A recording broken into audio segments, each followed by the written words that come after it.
librarian here, and we're honored to have Amy Knight, who, as everybody probably knows, is, according to the New York Times, and as we all know, the West's foremost scholar on the KGB. We're very grateful that she's agreed to talk tonight about her latest book, Orders to Kill, the Putin Regime and Political Murder. Please hold your questions to the end. And we have her book in the library that you can check out. She's also brought some books with her that she'll be glad to sign. A few books. Otherwise, you can buy her books on Amazon. As a historian of the Soviet Union and Russia with a PhD in Russian politics from the London School of Economics, Amy has held positions as university professor, Soviet Russian Affairs Specialist at the Library of Congress, and was a fellow at the Woodrow Wilson International Center for Scholars. Dr. Knight has contributed numerous pieces on Russian politics and history to the New York Times, the Washington Post, among other publications, and she's authored 6 books, including her latest book, Orders to Kill, the Putin Regime and Political Murder.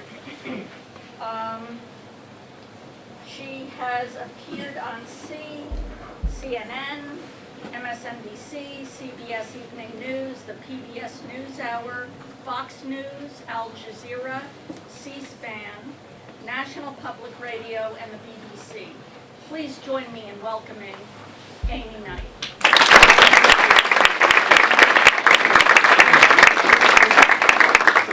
Thank you, Rebecca, and thank you everyone for coming tonight.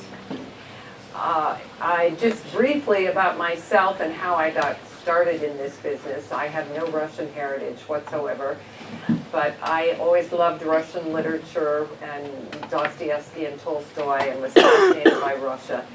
So I majored in Russian studies at the University of Michigan.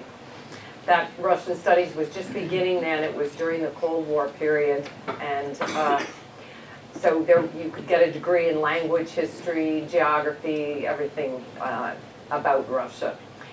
After I did my undergraduate degree, I worked for 2 years at Radio Liberty in Munich as an editor-translator, and then I went on to get my PhD in Russian politics at the LSE.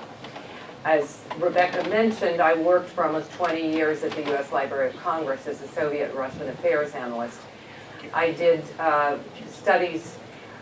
Our job was to use the open sources of the library to provide studies for the intelligence community, for the CIA and the Defense Intelligence Agency.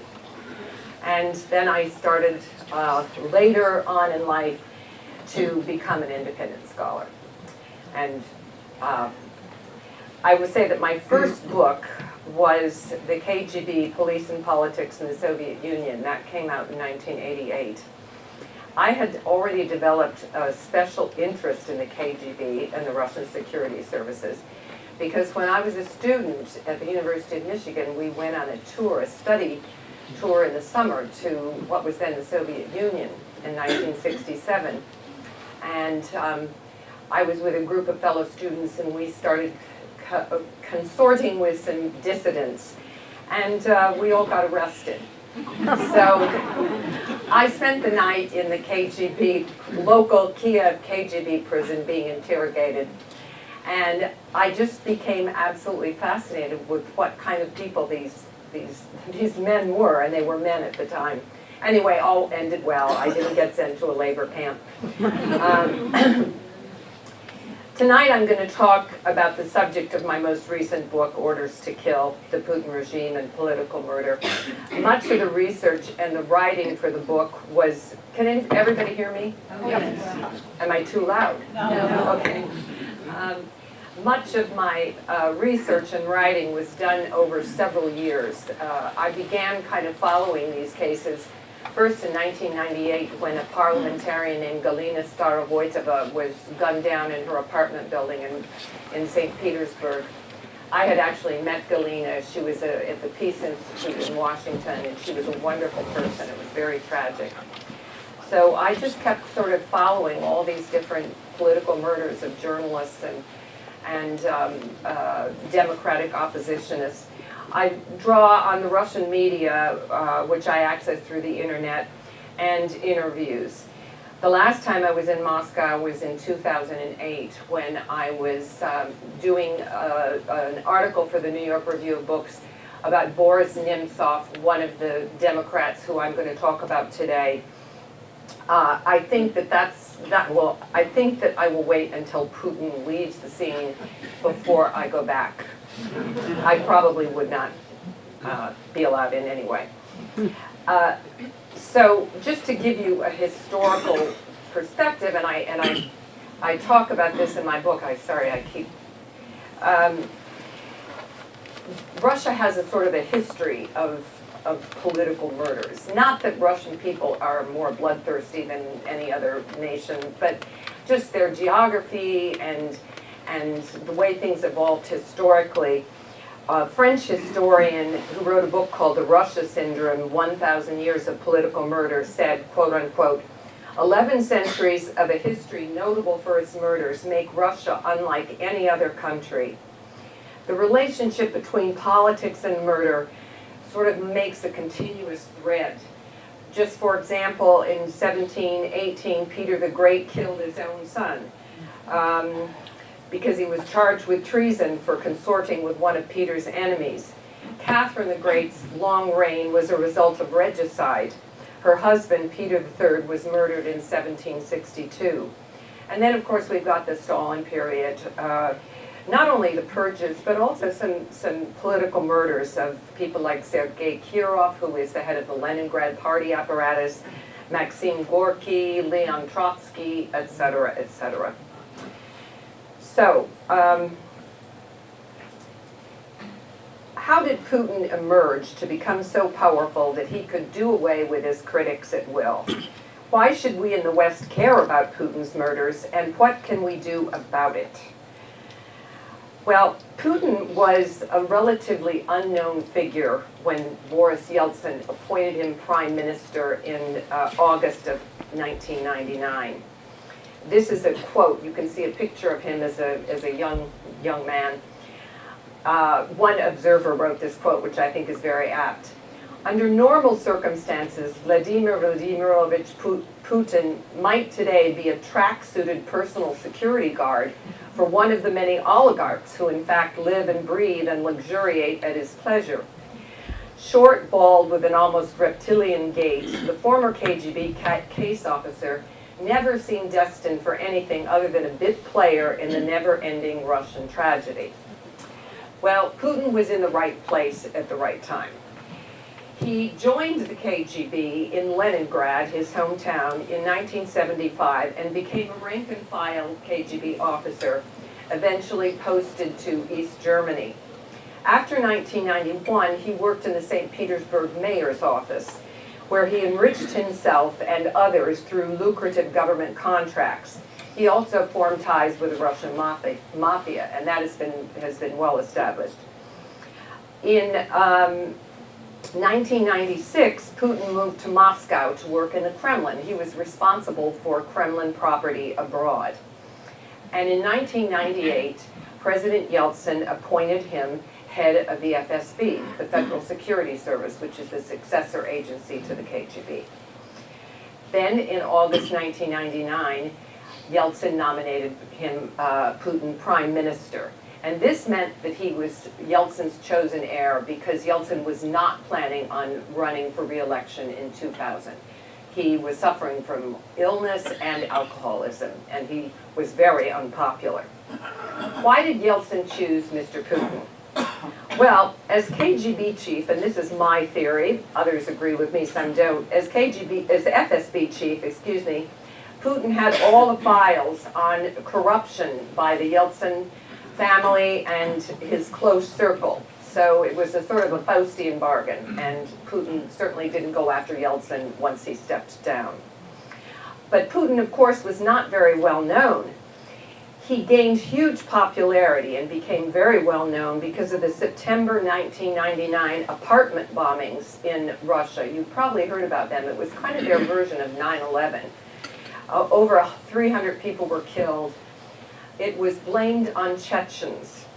These are people from the restive, formerly Republic of Chechnya. But it's widely assumed that actually the FSB was behind these bombings. I talk about this more in my book. I won't talk about it tonight. Because it catapulted Putin into the presidency, really. He declared war against Chechnya, and people were really behind him. They were so upset about what had happened. So Putin was supported by the oligarchs who owned the TV stations, and he won easily in the March 2000 presidential election. It took a while before people understood that Putin was the complete antithesis of a Democrat. Even financier Bill Browder, author of the book Red Notice, praised Putin publicly until he was expelled, Browder, from Russia in 2005. Putin rolled back on democratic reforms introduced in the Yeltsin years and began clamping down on the independent media. Significantly, he installed his cronies from St. Petersburg, mostly from the KGB FSB network, into key positions in the Kremlin. These men are called siloviki, which means strong men, and everybody talks about Putin's siloviki. As these Putin allies controlled the security services and the criminal investigation agencies, as they still do today. This meant that when key Putin critics and political opponents were eliminated by violence, Putin's men would control the investigations. Among the more prominent cases of political murder under Putin, and I'm only discussing 4 today, I talk about quite a few others in my book. I'm going to show you the picture of Putin and his siloviki sitting down at one of their meetings. Among the people that I will be talking about today who were victims of violence, violent deaths, was award-winning journalist Anna Politkovskaya, who was gunned down in the stairwell of her Moscow apartment building in October 2006. Former FSB officer Alexei Litvinenko was poisoned by polonium-210 in London a month later, and Democratic politician Boris Nemtsov was shot to death on a bridge just outside Kremlin walls in February 2015. Then most recently, and I don't cover this in my book because it happened after he came out, but I'll talk about it briefly here. Former GRU, which is military intelligence officer, Sergei Skripal, was poisoned along with his daughter Yulia in March 2018 in the UK, in the city of Salisbury. These Russian victims had several things in common. The first thing, they had all made themselves personal enemies of Mr. Putin. And this is Anna Politkovskaya. She was very beautiful and very courageous. As a reporter for Novaya Gazeta, she traveled more than 50 times to Chechnya, documenting the war there and the atrocities committed by the Russian military this was during the Second Chechen War, which Putin launched in 1999. Politkovskaya wrote in scathing terms about Chechen leader Ramzan Kadyrov and Putin himself. Here is one of the things that she said about Putin. Quote, "Why do I dislike Putin? This is precisely why. I dislike him for a matter-of-factness worse than thievery, for his cynicism, for his racism, for his lies, for the massacre of innocents that went on throughout his first term." And this, of course, was published. So it was Politkovskaya who coined the phrase, the Kremlin's Chechen dragon, to describe Kadyrov, the Chechen leader, with whom she had a terrifying encounter in the summer of 2004. Now, I mentioned Kadyrov because he's a part of this. He has for years been Putin's man in Chechnya. He's brutal, ruthless, and he rules Chechnya with an iron fist. Putin keeps Kadyrov in power because he depends on Kadyrov to keep the anti-Russian sentiment in Chechnya from erupting into real unrest. And also, Kadyrov has used his men to eliminate both his and Putin's political opponents. Now, the second person here is Alexander Litvinenko. In November 1998, while he was still an FSB officer in Moscow, Litvinenko gave a scandalous television press conference. This was when Putin was head of the FSB. Litvinenko announced that the FSB had asked him and his colleagues to kill Russian oligarch Boris Berezovsky. This did not please the people who were running the FSB. Litvinenko was later called to meet Putin, then the chief, face to face. The meeting didn't go well. Litvinenko was imprisoned, and later in 2000 he fled Russia for the UK with his family. In London, he became a fierce and relentless critic of the Kremlin. He was financed and supported to a great extent by Boris Berezovsky, who himself fled Russia for London. Litvinenko wrote a book about the 1999 bombings, accusing the FSB and Putin of orchestrating the bombings. And he also did consulting for Britain's MI6, their foreign intelligence agency. So he was viewed in Moscow by the Kremlin as a traitor. Boris Nemtsov, this is a picture of Boris Nemtsov. He had actually been first deputy minister at some point in the Yeltsin years, in Yeltsin's government. And he then became a member of the parliament, and then following that, a member of the democratic opposition movement.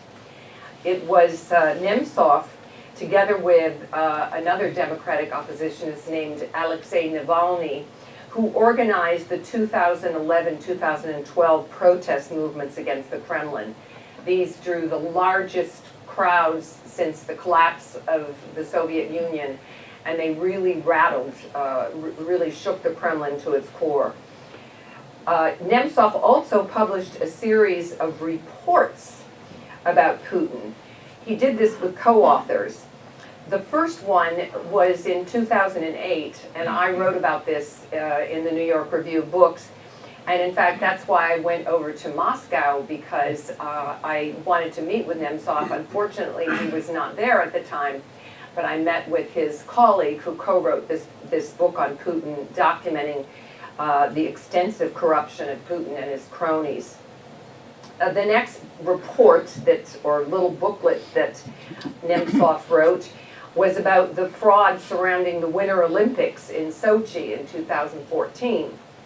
And just before he was killed in February of 2015, Nemtsov was about to publish a report called Putin the War, and this was about Russia's military aggression in Ukraine.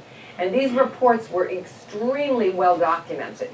It wasn't just polemics or anything. Mr. Nemtsov really did his homework, and they were devastating, really devastating critiques of Putin and the Kremlin.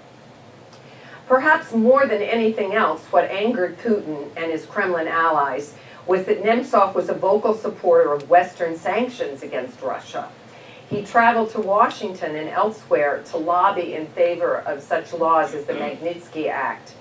So in the eyes of the Kremlin, again, Nemtsov was viewed as a traitor. This is Sergei Skripal and his daughter Yulia, apparently after they had been exposed to the poison, but before they fell ill in March on that fatal day in Salisbury in Britain. Skripal was a former military counterintelligence officer from the GRU, and he was a genuine traitor in that he had been working secretly for many years for Britain's MI6, and he gave the names of dozens of Russian GRU officers to the British intelligence. He was arrested in 2004 and sent to prison. He was convicted of high treason, but Russia doesn't have the death penalty. So he was in prison, and then yes, they do in a different sense. In 2010, Skripal was exchanged in a spy swap with some spies from, actually some Russian agents from our country. And he started a new life in Britain. Now, all four of these victims that I've mentioned knew that they were on the Kremlin's hit list, and they had received warnings. Politkovskaya actually received initial death threats as far back as 2001, and she fled to Vienna for a while. And then in 2004, she was on her way down to be a negotiator at a hostage crisis at a school in Beslan. I don't know if you remember this, but it was a terrible, terrible hostage situation. And quite a few children and parents and teachers ended up being killed. Anyway, Politkovskaya was the hostage takers had wanted her to come and negotiate. And on the plane, on the way down there, she had a cup of tea and became very ill and ended up in the hospital. She never made it to Beslan. Very presciently, she said in 2006, not long before she died, she said, quote, "Why am I still alive? If I speak seriously about this, I would understand it as a miracle."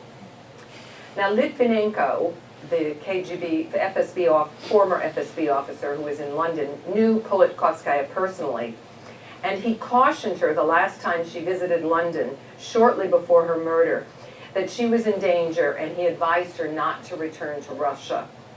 But she insisted that she had a mission to report on human rights violations in her country, and she was not going to give that up for her own safety. She also had her first grandchild was going to be born within the next few months, and she wanted to be there for her granddaughter, who was born after Politkovskaya was killed, and she was named Anna. Alexander Litvinenko also had 4 warnings of his killings. After Politkovskaya's murder, he told a British consultant for whom he was doing contract work that he would be next. According to the consultant, quote, he was worried about himself, that there might be a list, or that he would be on it.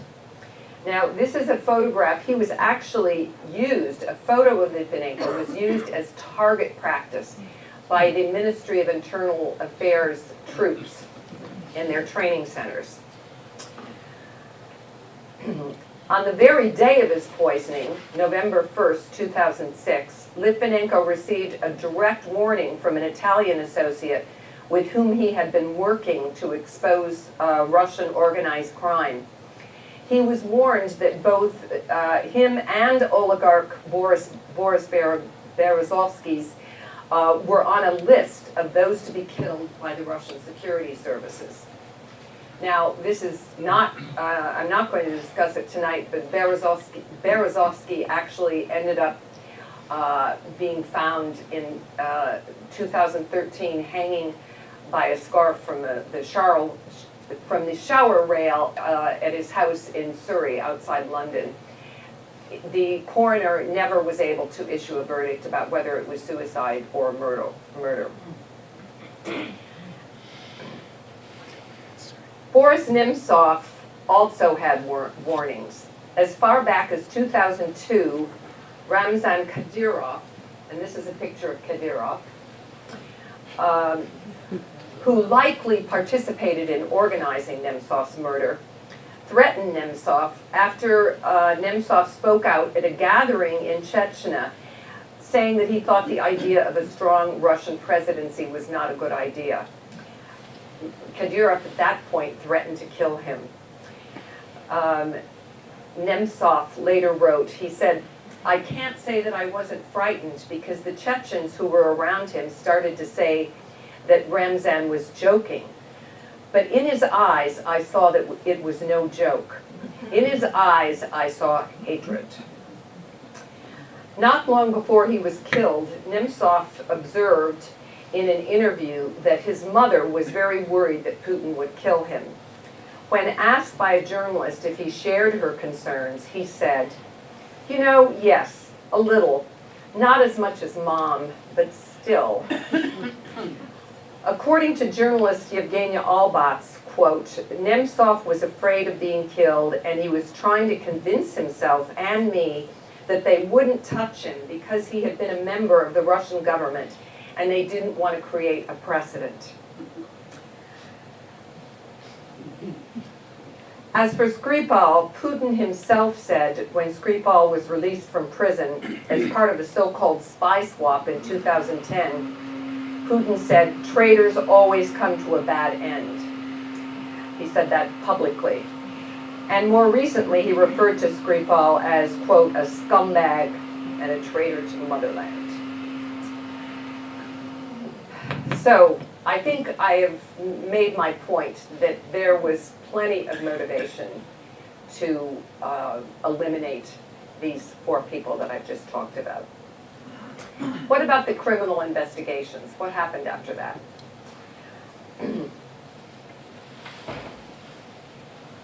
In the cases of Politkovskaya and Nemtsov, because they were both killed in Russia, the investigations of their murders followed a similar pattern. Suspects were rounded up and charged very quickly, but the mastermind was never identified. This is because, as I said, Putin controls the investigative organs, the prosecutor's office, the FSB, and the so-called investigative committee. After Politkovskaya was killed, 5 Chechens, and Chechens are often blamed, sometimes they are involved, but they're also just very convenient scapegoats. 5 Chechen men were eventually arrested and found guilty. There was no motive aside from money, although prosecutors claimed unconvincingly that the killers were indignant over Politkovskaya's writings, which were critical of the Kremlin. The person, as I said, who ordered the crime was never identified. Anna's son, Ilya Politkovskaya, said in 2016 that he had learned from a high-level source that members of the Kremlin elite knew who had ordered his mother's murder, but were withholding the information. In the Nemtsov case, 5 Chechen men were sentenced in October 2017 to 10 to 20 years for the killing. This group included Zaur Dadayev, who was accused of actually pulling the trigger when Nemtsov was shot. But there was no apparent motive, again, except for money, and those who organized the killing and ordered it have not been charged. The alleged organizer, or the suspected organizer, a man named Ruslan Geremeyev, a relative of several high-ranking Chechen officials, is still at large and believed to be in Chechnya, protected by Kadyrov. The killers used his car to carry out the murder and lived for several months in an apartment that he had rented in Moscow. Geremeyev was deputy commanding officer of the so-called Sever regiment, where the triggerman Dadayev served. This regiment is now part of the Russian National Guard, which is headed by a man named Viktor Zolotov, Kadyrov's patron and a longtime, very, very close ally of Mr. Putin. So there was no way that they were going to get to the top of who organized this murder. Another member of the regiment, who allegedly was the one who was going to give the money to the killers, is on the Interpol list, and he's now reported to be in the United Arab Emirates. The Nemtsov trial, which I actually have an article from the New York Review of Books coming out about this, about the trial and the investigation this week. The trial was a farce.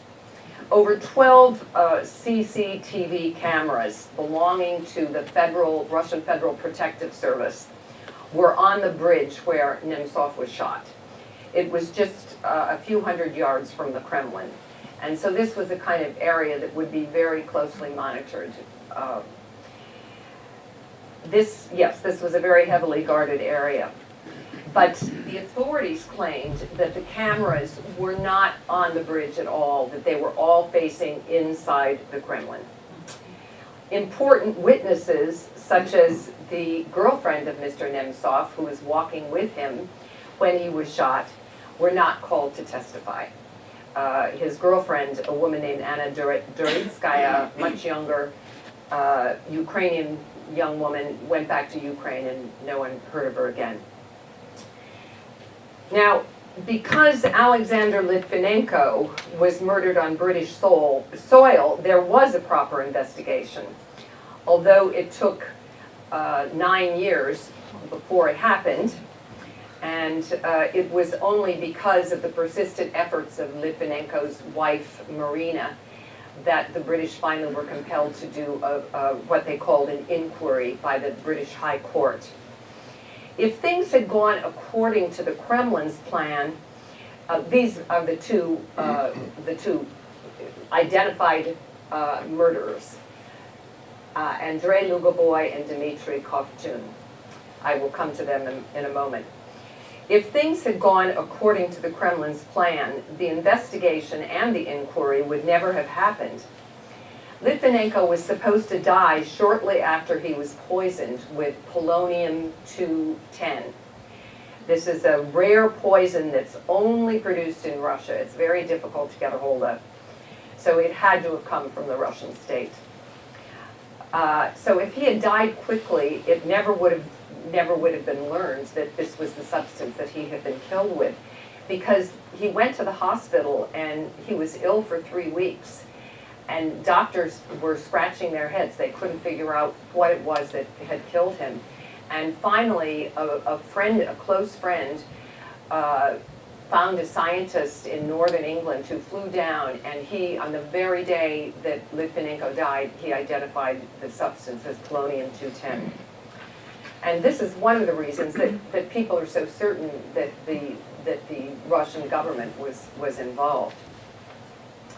As Sir Robert Owen, the High Court judge, concluded after months of hearings based on witness testimonies and a large amount of documentation, I attended some of the hearings and they were absolutely fascinating. The poison was administered to Litvinenko at the Pine Bar of the Millennium Hotel in London on November 1st by these two gentlemen, Lugovoy and Kovtun, who had been hired by the FSB. Litvinenko drank some tea, which they had slipped some of this polonium into the tea. Lugovoy and Kovtun flew back to Moscow 2 days after the poisoning, and the Russian government refused to ever extradite them. Lugovoy, who had worked actually for Berezovsky and was kind of an Anglophile, had been cultivating Litvinenko for several months, teaming up with him in efforts to get consulting jobs. Litvinenko did not suspect that Lugovoy was planning to do him harm, and neither did MI6, to whom Litvinenko was meeting with regularly. The motive of these two gentlemen was probably money, but apparently they did not know how lethal the poison was that they brought with them to London. They inadvertently left polonium traces everywhere they went, all over London. And they even contaminated themselves. They had to spend some time in a special hospital after they got back. The Skripal case, as with the Litvinenko case, there was a special poison that was used, Novichok. It's a nerve agent that's produced only at a state laboratory in Russia. And again, this is why the British authorities are so certain that the Kremlin was involved. 2 Russians carried out the attack. Those are pictures of them. With the help of a 3rd now, we have learned, who was recently identified. And these men also did a rather sloppy job.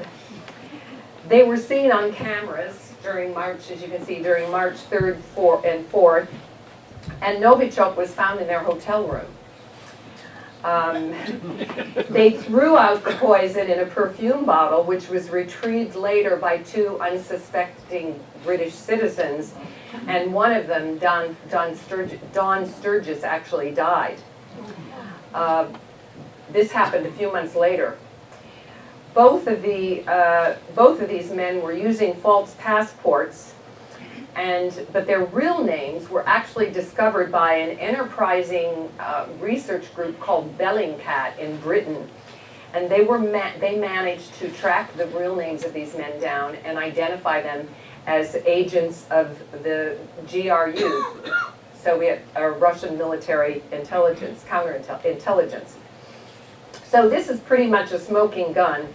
And it links the crime directly to Putin because the GRU would not have orchestrated the poisoning without Mr. Putin's approval.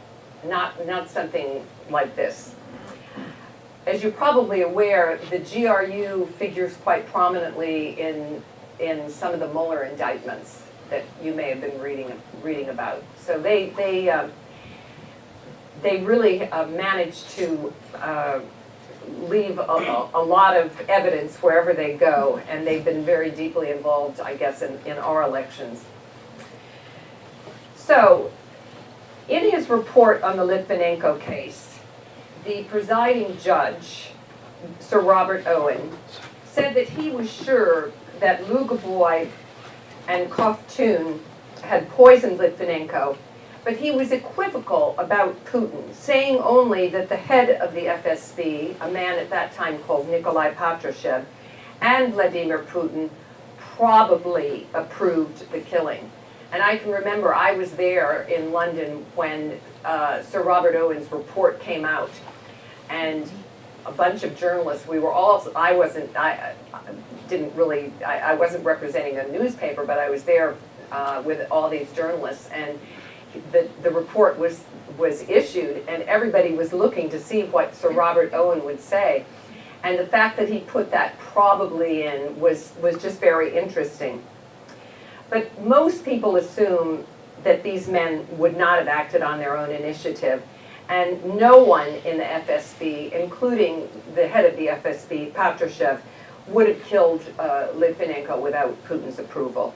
And of course, the same is true of the Skripal case. Just as Politkovskaya, Litvinenko, Nemtsov, and Skripal knew that they were in danger of being killed, they also knew where the threat was coming from. They understood the way things work in the Kremlin. So we can finally dismiss talk that some people say, like maybe someone did it to please Putin without him knowing beforehand, or as some people say, this is the standard Kremlin line, the murder could not have been ordered by Putin because it was harmful to his stature as a leader. But I think Putin actually is pleased to have people suspect that he's ordered these murders. I think that it just gives him a feeling of power. And they also serve as a warning to other critics. They intimidate people who are living in Russia. And there have been several journalists and opposition politicians who have had to leave Russia because they feared for their lives. Then there are people like Alexei Navalny, who is probably the most visible opposition Democrat. I don't know if you are familiar with him, but he has published on the internet some really incredible exposés of the corruption of Putin and his allies, and he's led quite a few protest marches. He's a very, very popular candidate among the young people. And thus far, he did have one incident when someone threw acid at him and damaged his eye, but thus far, he's still safe. Although the Kremlin doesn't hesitate to arrest him now and then and throw him in prison for 2 or 3 weeks on some bogus charge, just to kind of get him out of the way. But I think they're afraid to do. Well, obviously they hesitate to do, given his prominence, to do anything more to him. But I do worry about Alexei Navalny. Now, in the case of Litvinenko and Scree in particular, because they were killed abroad in Britain, the attacks have damaged Putin's global image as a world leader, and they've caused diplomatic problems also. And then with the case of Scree there have been economic sanctions, which were carried out against Russia. But at home in Russia, where many accepted that the Kremlin had ordered both Litvinenko and Skripal's murder, this wasn't such a bad thing for Putin's image, because both were traitors in many people's eyes who deserved to be punished. In fact, one Russian observer said after Litvinenko's murder, "The view here is that Lugovoy and Kovtun are heroes." This explains why Lugovoy was elected to the Duma, and he received a high state honor from Vladimir Putin. He's also become very wealthy. There is little doubt that Western government leaders know full well that Putin, often using Kadyrov, kills his critics both at home and abroad. But they do not always have a united response. In contrast to British leaders who pursued the Litvinenko case, albeit rather, it took them a long time, and of course they haven't hesitated, Britain has not hesitated to blame the Kremlin for the Skripal poisoning, but Washington has been less forceful. After President George W. Bush asked Putin about the October 2006 killing of Politkovskaya in a telephone call just a few days after it occurred, Bush was apparently reassured by Putin's promise that there would be a thorough investigation, even though there never was. Despite the fact that only weeks later, exiled Putin critic Litvinenko announced on his London deathbed that he had been poisoned by Putin, Bush welcomed Putin at his summer home in Kennebunkport, Maine, the following summer, so that the two could, quote, work on their personal relationship and enjoy rides in Bush's speedboat.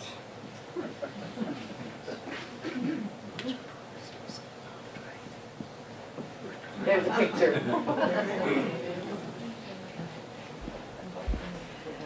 And President Obama's response to the Nemtsov murder was also muted. Although he immediately condemned the crime and called upon the Russian government to conduct a thorough and impartial investigation, Obama did not follow up on a resolution introduced on March 4th, 2015 by Senators John McCain and Lindsey Graham, urging him to seek a United Nations Security Council resolution that would establish an independent investigation into the assassination. So Obama just basically said something publicly, and that was it. Wait, sorry, there. As for Trump,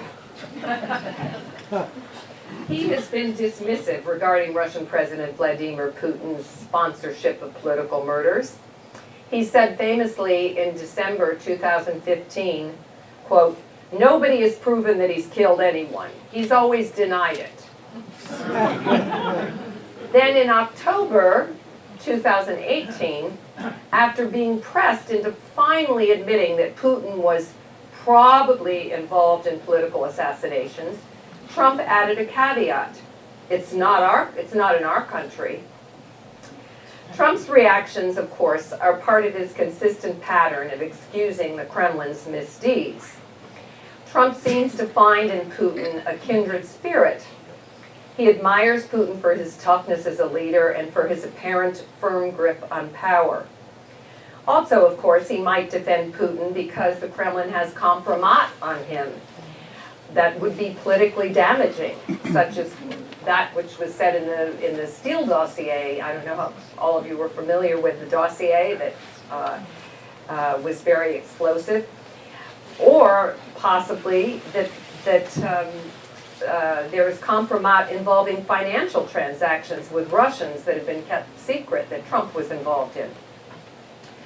But Putin is no friend to the West, and it is hugely important that Western governments call him to account, not only for political murders abroad, but also in his own country. Diplomatic and economic sanctions are valuable tools as a response to these acts. Even though the average Russian is unlikely to stop supporting Putin because of the murders, the sanctions have had serious consequences for the Russian economy. And this, of course, ultimately has a negative effect on the average Russian's standard of living. Russians support their government with their pocketbooks in mind.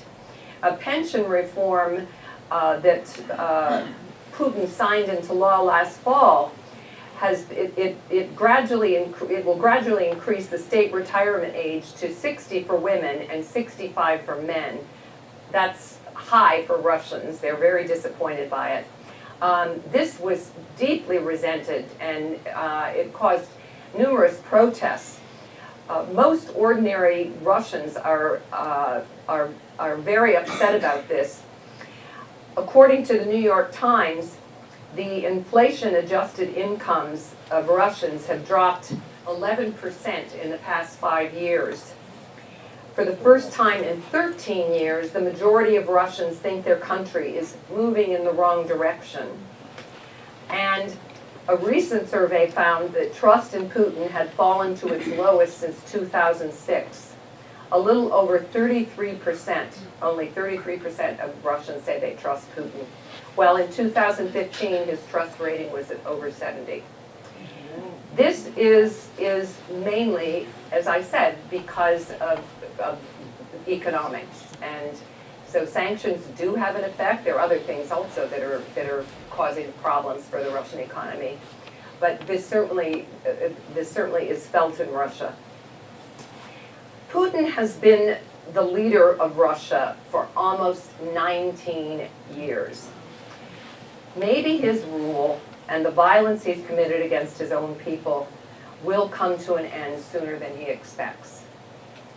After all, is a leader really powerful when he has to kill opponents in order to retain control of his regime? Probably not. That's it.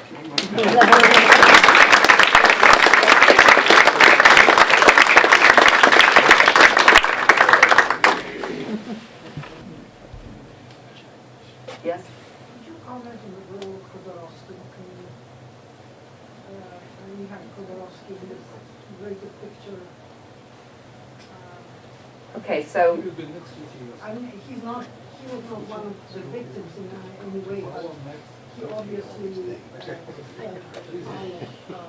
Putin.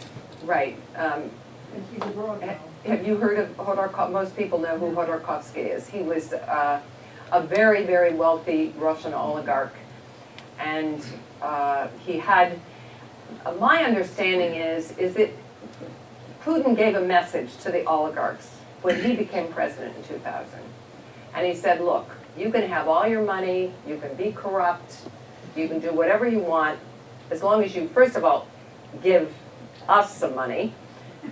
That's the first thing. And also, stay out of politics.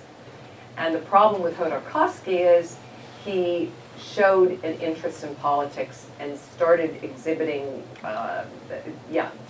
started giving the signal that he was going to play some sort of a role on the political scene, and that did not go down well with Putin.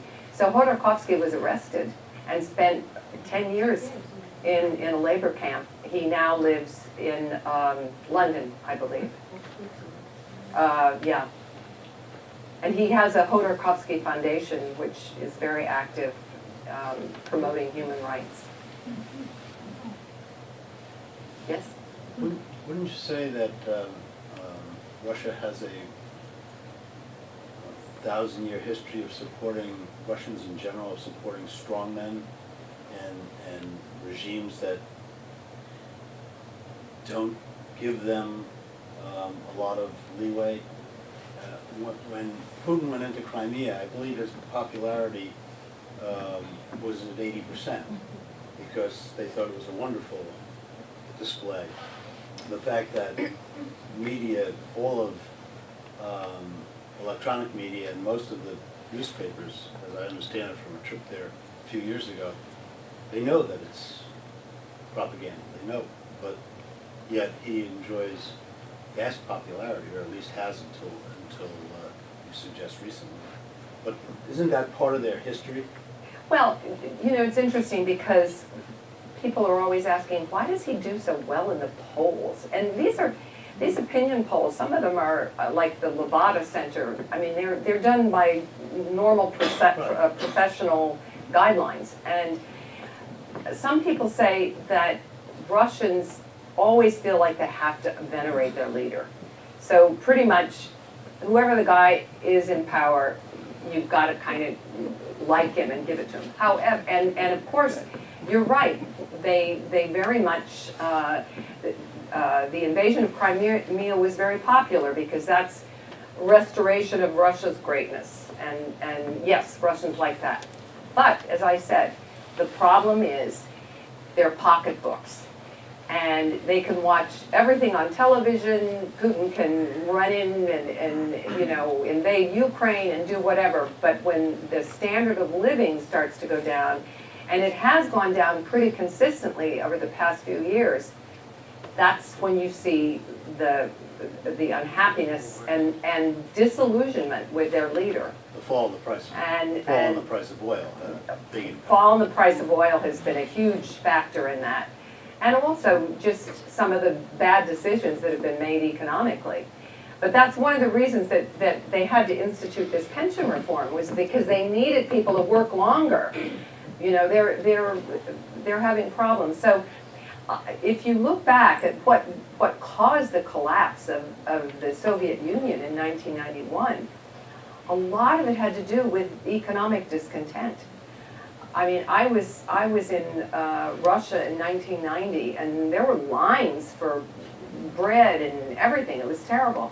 And this is what makes people unhappy. So, yes, they have a natural tendency to venerate their leaders, but it doesn't go that far. Yes? Two-part question. Do you have a view on the INF Treaty? And what do you think of the risk or whatnot of countries right on Russia's border, like Estonia, being part of NATO? Well, I know that those countries of Eastern Europe are very concerned because they do not want Russia to be able to get the capability to zap a missile at them, and they'll have no protection. I think that it was a bad, I have to confess I'm not a military expert, but I think that it was a bad idea for us to back out, even though Russia probably was cheating. But I think that any agreement that can be reached is an important one, because at least it means there's a back and forth and there's an inspection and so on and so forth. So I think it's not a positive development at all that treaty is not going to be ratified. Do you think there's a risk of a broader war because Russia's neighbors like Estonia and Latvia are part of NATO?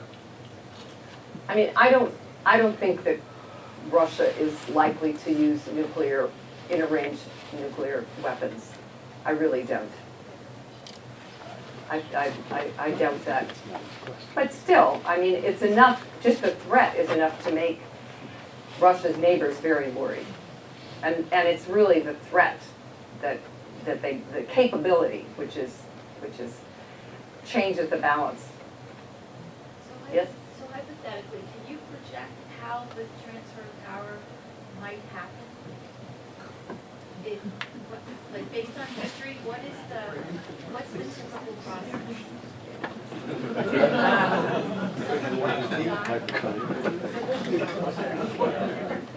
You know, every once in a while, Russians, and I get a kick out of, there's some very good Russian independent political commentators. A lot of them are on this Echo of Moscow, which I consult practically daily, and they write blogs, and they have radio programs, and they're always, you know, it's a wonderful source of news. And every once in a while, they'll go through a spurt of kind of, maybe something will happen, and they like Putin got, I'm trying to think, when he kind of disappeared, this was some time ago, and everybody was saying, oh, he's sick, and what would happen. I think the basic problem is that it's not just Putin that would go if he just, you know, woke up tomorrow and said, I'm tired of doing this. I'm going to go, you know, out to my dacha. I've got a new girlfriend, and we're going to have fun, and this and that. But the problem is that he has this whole structure of people who surround him, and they don't want anybody. They don't want him to step down because they're all hideously corrupt. That's the big problem. And they don't want anybody new coming along who might start messing around and investigating their finances. That's why I mentioned that Yeltsin picked Putin, because he knew Putin had all the files, and I mean, you know, there was undoubtedly some sort of an agreement that Yeltsin's family, who had stashed away all sorts of money in Switzerland in bank accounts, they were allowed to just, you know, go their own way. So I think the problem is that you know, who do you replace him with? I'm sure there are people in the Kremlin elite that would love to say goodbye to Mr. Putin, but they kind of don't, you know, they don't know really what to do and how, you know, how to do it. I don't think it's at all likely that there would be any kind of an internal movement to overthrow Putin, because they all have too much of a vested interest. And his security services are controlled by people that he's known for years in St. Petersburg, and they're all corrupt. So these guys stick together. I guess to answer your question, what I would like to see is a gradual process with more and more young people getting out there. The only thing they can do is demonstrate. But that seems to have a pretty good, I mean, that's certainly, the Kremlin doesn't take these demonstrations lightly. So, I mean, an optimistic scenario would be that gradually people in the Kremlin would become aware that there is discontent, and, you know, they would slowly sort of allow people who were semi-democrats to run for different things. But there's not really a very good historical precedent for that. Just comment on, do you think the Western Europe resolve to stand up to Russia, is it weakening? Do you think it's weakening over time, and you know, NATO kind of falls into that as well? I'm also thinking about the German and the gas pipeline that Russia's pulling to Germany and acceptance of that. So where do you see that whole Western Europe response to Russia? Well, you know, I think Angela Merkel is I think she really understands who Putin is, and she has, I think she's been pretty impressive in standing up to Mr. Putin.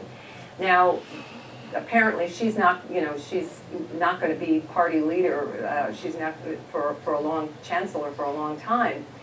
But I think even at this Munich Peace Security Conference that happened just a few days ago, she apparently made a very excellent speech about the necessity for NATO members to stick together and how important it was, and she was very critical of decisions to pull out of Syria. Basically, she was very critical of Trump's policies, without mentioning his name and with Ivanka sitting in the front row. And she, apparently, according to the news reports, she was sitting down when everyone else stood up to clap for Angela Merkel. So, yeah, I mean, if people like Angela Merkel continue to have the weight and authority, then, and also if, I mean, quite frankly, if our government would change its attitude towards NATO, I think that's the real danger. And I think NATO members are just wondering whether they should wait it out for 2 years and hope that a new president comes who's more favorable towards NATO. I guess, did she grow up in East Germany as well? Yes, she did, and she really, yeah, I think she really understands who Mr. Putin is. Okay, we have a question back here. Me? Yeah. Oh, thanks. Yeah, I can't see, so I'm not sure when you're pointing. Given that Putin was once, or is under various criminal investigations, and given that the Russians probably had involvement in our election getting Trump into office, and given that Trump is currently facing various criminal investigations of his own, do you see a possibility that we may potentially start seeing similarities between the two? And I've also heard rumors that various Republicans are talking about Trump's second term and an unprecedented third term, which of course we know is not currently allowed. And his talk of if they can do it in China, we can do it here, and he wants to be president for life. And given that Putin, as somebody pointed out, has been president in Russia for over 19 years, I wonder if he's trying to follow that model. What do you think may happen there? I really do not want to get in the business of trying to predict what's going to happen to Mr. Trump. But I would say one thing, and that is, I think for me, the most, and I'm sure for a lot of you, the most dismaying thing, if you're thinking just on our relations with Russia, is the fact that Trump has met privately or met with Putin without anybody else there, and doesn't want anybody to know what they discussed. I mean, it's just, particularly in Helsinki, I mean, it's just so shocking. I have no idea what the two of them talked about, but it's very frightening. That's all I can say. Yeah, I thought Putin had actually admitted to Helsinki. Okay, there's a question back. Yeah, thanks. You mentioned that some of the perpetrators got 15 to 20 years. What's expected to happen to them when they're released from prison? Quite frankly, you know, a lot of them, well, I don't know, I don't have any statistics, but it's pretty rough going in those labor camps. So, you know, and there's violence and so on and so forth. So, yeah, 20 years in a Russian labor camp is not necessarily a death sentence, but are the men, you're talking about the Chechens that I said that were, yeah. Yes. They don't face a very good future. Are you sure? I have opinion that maybe they are not in Russian camp, they are in Chechen, and maybe they are living in good condition. It happens. I suppose that's possible.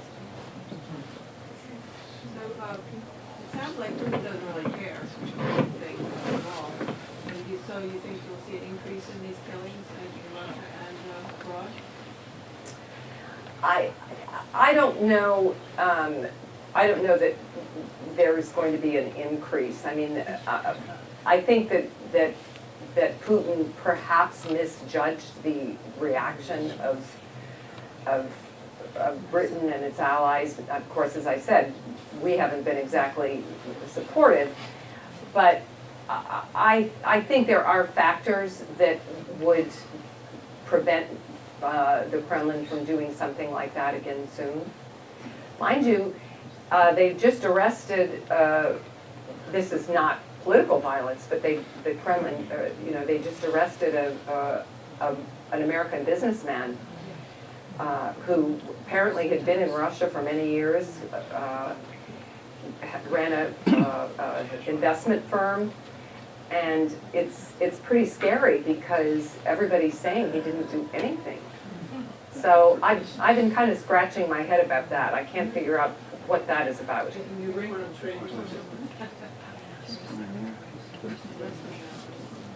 That's possible. I suppose that's possible. And then we've also got that Paul Whelan, who, remember the man, the American who was jailed on charges of spying just a couple months ago? And yeah, so there are 2 Americans who were sitting in Russian jails, and I don't know quite what's going to happen. They talked about the possibility that the Russians wanted to exchange Paul Whelan for Maria Butina, but she's going to go home soon anyway, and I found that to be not make too much sense. I'm not familiar with Russian politics, so are there real legitimate elections? Does anybody really vote against Putin? Or is he just he's just a dictator, right? They're legitimate elections, but the problem is that they're not candidates who are. That's the same thing. I mean, they have local elections, and sometimes, you know, every once in a while in the local elections, a Democrat or somebody who's not part of the United Russia Party, yeah, sometimes people do win. But the biggest problem is you have to have a certain number of signatures to get on the list to actually be, you know, be listed as a candidate. And the problem is that, as I said, getting the word out is very difficult because the state controls the television, and most people still use the TV for their news. If people in Russia are really unhappy, does it make a difference? Other than a revolution or something? I mean, I think that the Kremlin is sensitive to people's moods, and I think they get very disquieted when there are large protests. Definitely, definitely. Can you tell about Putin's daughter, children? Can you tell anything about them? He has 2 daughters, Yes. and one of them is a scientist, or yeah, she's a researcher.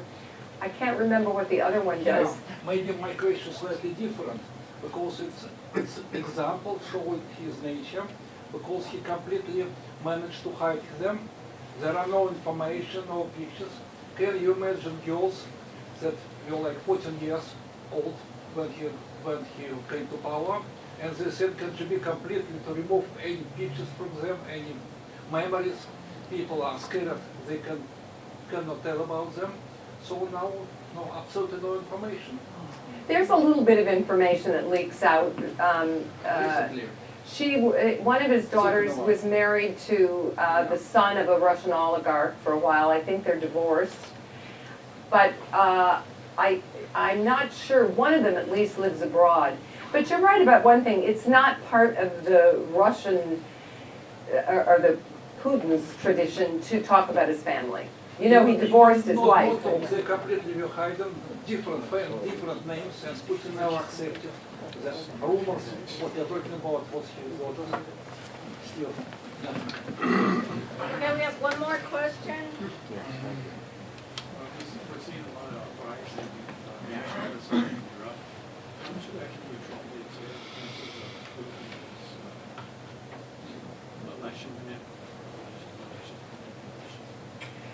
Well, we're now learning that Can you repeat the question, please? how much can the rise of nationalism, the right-wing parties in Europe, be attributed to the sinister involvement of Russians? I'm assuming you're referring to the kind of things that they did with our elections.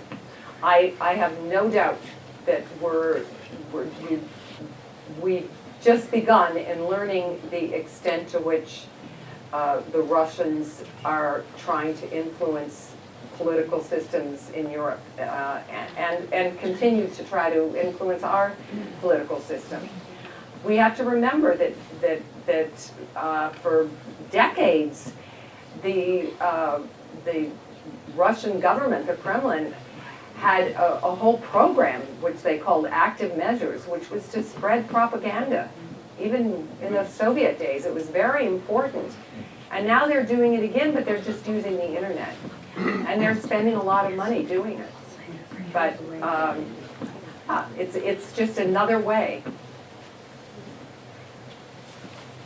So thank you, everyone.